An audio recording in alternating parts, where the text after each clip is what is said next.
SMM kingdom টাস্কে আপনারা কিভাবে withdraw দিবেন এই ভিডিওতে আপনাদেরকে A to Z দেখানো হবে।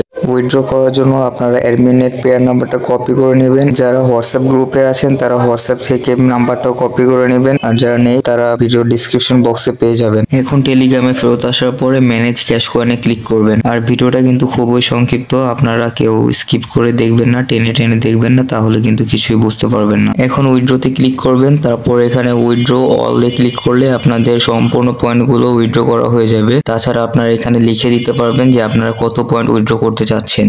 এখানে আমি এখন 1300 পয়েন্ট উইথড্র করব, 1300 লিখে দিলাম।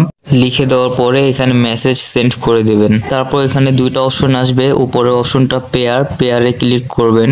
এখন এখানে কপি করা পেয়ার নাম্বারটা বসিয়ে সেন্ড করে দিবেন। তারপর নাম্বারটা একবার মিলিয়ে নেবেন।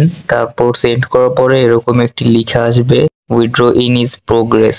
উইথড্র ইন ইজ প্রোগ্রেস এই লেখাটা উঠে আসছে, এটার মানে আপনার পেমেন্ট রিকোয়েস্ট অলরেডি সাবমিট হয়েছে। এখন শুধু কিছু সময় অপেক্ষা করতে হবে, 5 থেকে 10 মিনিট অপেক্ষা করলেই তারা পেমেন্ট করে দেয়। এখন দেখেন 3টা 21 মিনিট বাজছে, এখন কিছু সময় ওয়েট করতে হবে। আর দেখতে পারতেছেন আপনারা এখন তারা অলরেডি মানিটা সেন্ড করে দিয়েছে, আর এখনো কিন্তু 3টা 21 বাজে। এর মানে হচ্ছে 1 মিনিটের মধ্যেই তারা পেমেন্টটা সেন্ড করে দিয়েছে। আপনাদেরও কিন্তু এত সময় লাগবে না, 1 থেকে 5 মিনিটের মধ্যেই কিন্তু তারা পেমেন্টটা সাকসেসফুল করে দেয়। আপনাদের কাজ হচ্ছে এই যে মানি ওয়াজ সেন্ট এই লেখাটা আসছে, এটার স্ক্রিনশট তুলে অ্যাডমিনকে সেন্ড করবেন। আপনারা তো পারেনই, যারা কাজ করছেন অ্যাডমিনকে নাম্বার সহ স্ক্রিনশটটা শেয়ার করে দেবেন।